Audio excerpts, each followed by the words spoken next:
Loans, mortgage loans, business loans సులభంగా government private banks నుండి ఇప్పించబడును. ఈ రోజు కేబినెట్ వరకు మీరు చూస్తే చాలా సమస్యలకి శ్రీకారం చుట్టాం పరిష్కారానికి.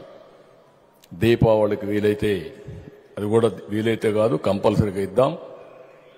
మరొక కార్యక్రమానికి ఏదైతే గ్యాస్ ఇస్తానో ఉచిత గ్యాస్ ఇస్తాన్నామో దీపావళికి శ్రీకారం చుడుతున్నాం. మొదటి గ్యాస్ కనెక్షన్ ఆ రోజు ఇస్తాం, దానికి కూడా శ్రీకారం చుడతాం. మిగిలిన మనం చెప్పినట్టు సంక్షేమ కార్యక్రమాలన్నీ కూడా 1 by 1 చేసుకుంటూ ఇంకో పక్క అభివృద్ధి కార్యక్రమాలను కూడా స్ట్రీమ్ లైన్ చేసి ఘాట్లో పెట్టే పరిస్థితి వస్తుంది. ఇవన్నీ చేస్తాం. ఏదైతే మనం అందరం గుర్తుపెట్టుకోవాల్సింది, మనందరిపైన ఒక పవిత్రమైన బాధ్యత ఉంది. కోట్ల మంది ఆశలు పెట్టుకున్నారు. ప్రతి అడుగు మనం గుర్తుపెట్టుకోవాల్సిన ప్రజల కోసం వేయాల్సిన అవసరం ఉంది. అనునిత్యం పేదవాళ్ళకి ఏ విధంగా మనం ఉపయోగపడతాం మీరు ఆలోచించుకోవాల్సిన అవసరం ఉంది. ఇంత నమ్మకం పెట్టుకున్న తర్వాత తప్పులకు, పొరపాట్లకు, ఎగోలకు, కక్ష సాధింపులకు పోవద్దని మిమ్మల్ని కోరుతున్నాం.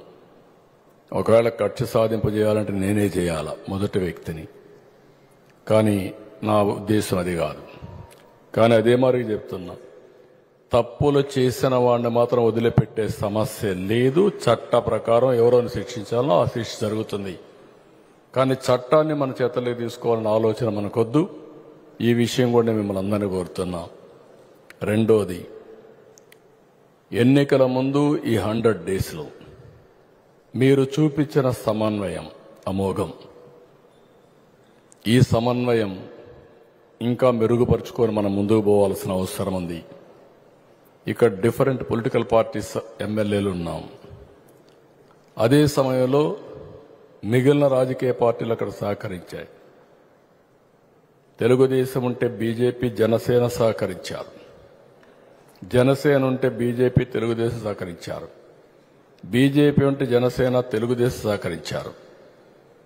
అందరినీ సమన్వయం చేసుకునే బాధ్యత గౌరవ శాసనసభ్యులపైన, పార్లమెంట్ సభ్యులపైన మీ పైన ఉంది. ఇది కూడా చేసుకుంటే మీకు ఎలాంటి ఇబ్బంది ఉండకుండా అందరూ కలిసి వచ్చే పరిస్థితి వస్తుంది. ఇది కూడా మీరు ఎక్కడికక్కడ ఇది చేసుకోవాలి.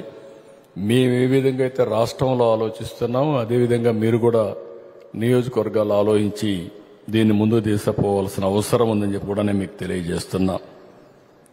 ఇంకో పక్కన అవతల స్థాయి అనునిత్యం విష ప్రచారం, విషం కక్కే పరిస్థితిలో ఉన్నారు. దీన్ని నమ్మతారా అంటే ప్రజలు నమ్మరు.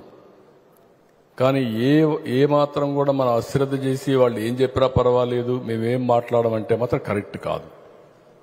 మనం చేసే పనులు చెప్పుతూనే, చేసిన పనులు చెప్పుకుంటూనే, చేయబోయే రోజుల్లో కూడా ఏం చేస్తాం అన్నీ చెప్తూనే వాళ్ళకు కూడా సరైన సమాధానం, ఏదో వ్యక్తిగత విమర్శలకు పోవడం కాదు. కానీ వాళ్ళు చేసే దాంట్లో వాస్తవం లేదనేది ప్రజలకు అనునిత్యం మీరు చేయాల్సిన పని ఉంది.